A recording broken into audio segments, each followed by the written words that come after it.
అథర్వణ వేదము 3వ ఖండము 14వ సూక్తము 3వ మంత్రము. ఈ మంత్రంలో విషయం అమృతము వంటి పాలకు మంచి గోశాలలు అవసరము. ఇక్కడ గోశాలలు నిర్మాణం చేయమని ఈ మంత్రంలో పరమాత్మ చెప్తున్నారు. ఎందుకంటే గోశాలను గోవు యొక్క పాల యొక్క మహిమ ఒక అమృతం అనే పేరుతో ఇక్కడ ఆయన దీన్ని చెప్పడం జరిగింది. ఆ విషయం తెలుసుకుందాం. ఓం సంజగ్మాన అభిభ్యుషీరస్మిన్ గోష్ఠే కరీషిణీ బిభ్రతీ సౌమ్యం మధ్వనమీవా ఉపేతన.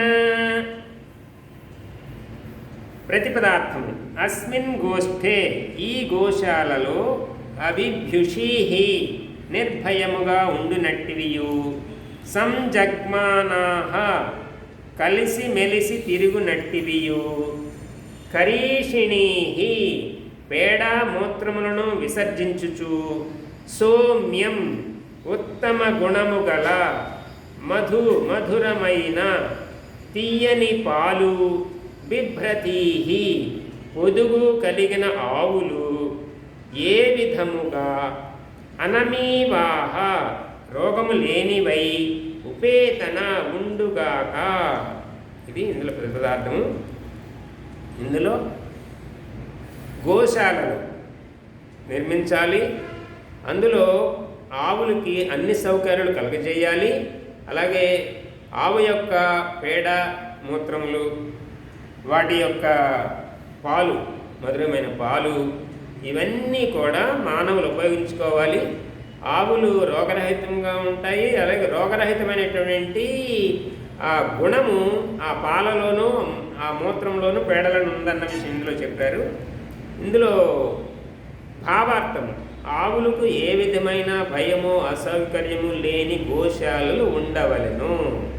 అది ఆవుల్ని దండించకూడదు, వాటిని బాధ పెట్టకూడదు. వాటికి సౌకర్యంగా ఉన్నప్పుడే ఆ పాలలో ఆ గుణం వస్తుంది. గోవులే రోగంతో ఉంటే ఉత్తమమైనటువంటి మనం ఔషధ గుణాలు మనం పొందలేము పాలలో.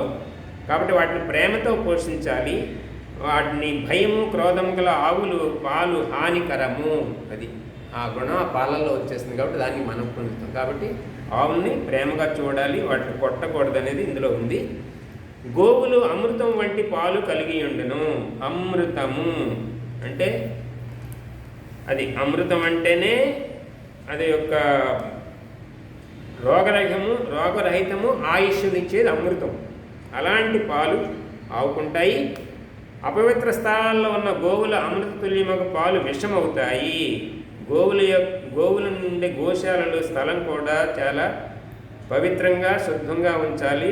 అలాంటప్పుడే ఆ అమృత తుల్యమవుతుంది ఆ పాలు. అంటే వాటిని ఎంత జాగ్రత్త చూసుకోవాలో చూడండి ఎలా ఇచ్చారు.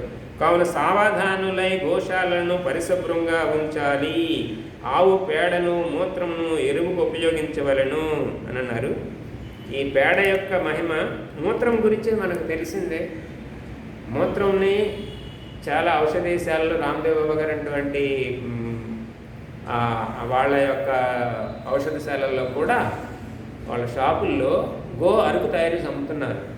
అది ప్రయోగంలో రీసెర్చ్లో తేలింది ఏంటంటే అది క్యాన్సర్ నిరోధకం అనేది ఒక తేలింది. హైదరాబాద్లో ఒక డాక్టర్ ఒక ఆవిడ ఔషధం ఈ క్యాన్సర్కి ఈ గోమూత్రంతో క్యాన్సర్ నిరోధం చేస్తూ ఆవిడ ప్రయోగాలు చేసింది. ఆవిడ కోసం కలవడం జరిగింది. అలాగే గోవు యొక్క పేడ మహిమ ఏంటంటే అణుధార్మికత నిరోధించేది ఆ గోవు పేడలో ఉందనేది.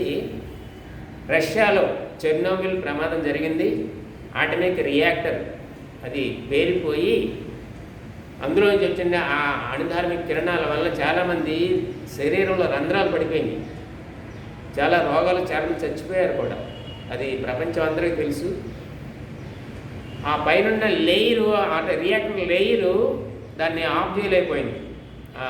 ఆటమిక్ ధార్మికతని అందులోంచి వెళ్ళిపోయినాయి అనమాట. అప్పుడు వాళ్ళు ఏంటి ఎలా చేసామని పరిశోధన చేస్తే కొంతమంది చెప్పింది ఏంటంటే భారతీయ గ్రంథాల వేదాల్లో ఈ అణుధార్మికత ఉన్నది దాన్ని పరిశోధన చేసి ఆమె తేలొచ్చని కొంతమంది వచ్చి ఇక్కడి నుంచి కొంతమంది పండితులను తీసుకుని రష్యా వెళ్ళారు.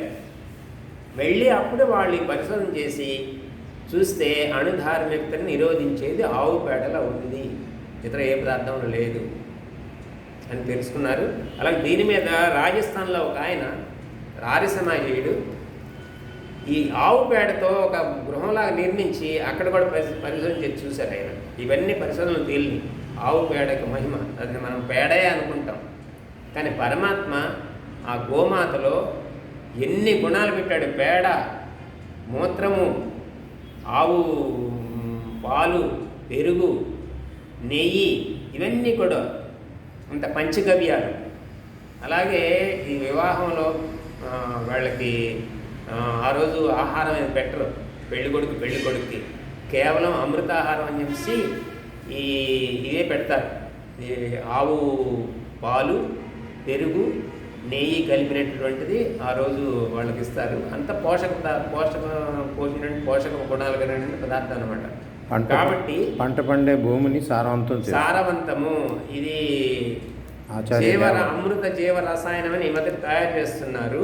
గోవు పేడ, గోమూత్రం కలిపి అది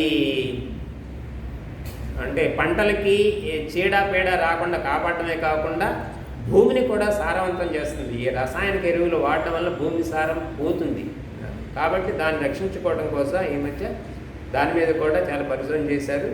కాబట్టి చాలా విలువైనటువంటిది సంపద మనం కోల్పోతున్నాం. భారతదేశంలో ఉన్నటువంటి గో సంపదని కొంతమంది దుర్మార్గులు చెప్పాలంటే తల్లిని చంపినంత పాపం గోమాతను చంపితే వాటిని ఆహారంగా తీసుకోవడం కోసం ఈ మతస్థులు, మహమ్మదీ మతస్థులు వాటిని ఆహారం తీసుకోవడం గో సంపద తరిగిపోతుంది. రహస్యంగా కూడా వీటిని గోవధశాలకి తరలించేస్తున్నారు చేస్తున్నారు.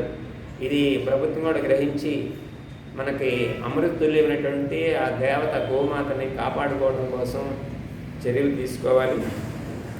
గోమాతకు మనము వందనాలు, వాటిని సేవించాలి. ఓం ఇతి శం.